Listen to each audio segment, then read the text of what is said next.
Perkenalkan, saya Aura Berliana dan berikut merupakan penelitian skripsi saya. Latar belakang penelitian ini berangkat dari pentingnya sistem agroforestry untuk meningkatkan produktivitas lahan dengan memanfaatkan ruang tumbuh di bawah tegakan. Kopi Robusta merupakan salah satu komoditas unggulan karena ketahanannya terhadap hama, produktivitasnya yang tinggi, dan memiliki potensi nilai ekonomi.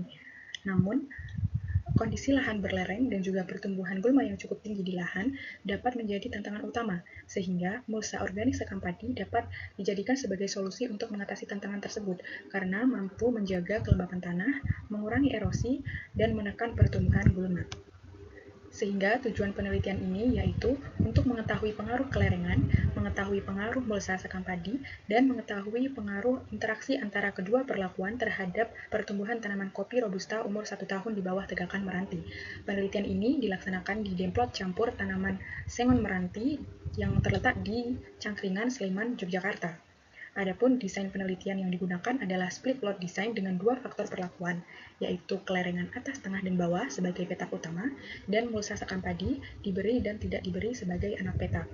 Terdapat 6 kombinasi perlakuan dan 4 tanaman, serta 4 blok sebagai ulangan, sehingga total tanaman kopi yang digunakan adalah 96 tanaman.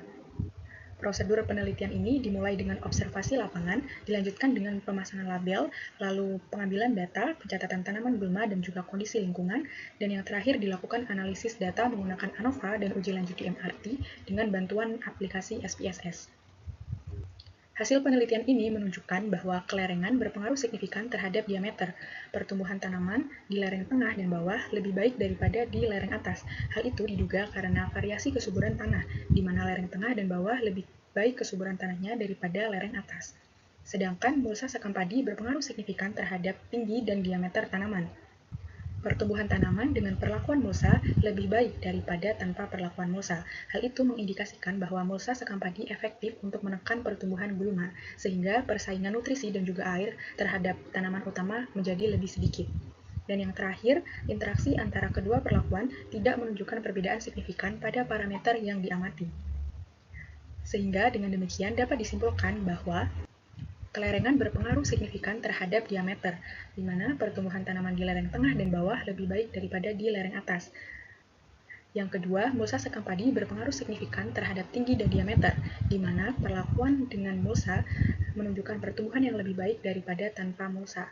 Dan yang terakhir, interaksi antara kedua perlakuan tidak menunjukkan perbedaan yang signifikan terhadap semua parameter yang diamati. Rekomendasi yang dapat diberikan dari penelitian ini yaitu dianjurkan pemberian mulsa sekam padi untuk penanaman. Dan yang selanjutnya yaitu perlu studi lanjut terkait dekomposisi mulsa sekam padi. Dan juga perlu studi lanjut terkait pemberian dosis pupuk di masing-masing lereng. Dan yang terakhir diperlukan studi lanjut terkait pertumbuhan tanaman kopi Robusta pada fase generatif. Demikian presentasi penelitian saya. Terima kasih atas perhatiannya.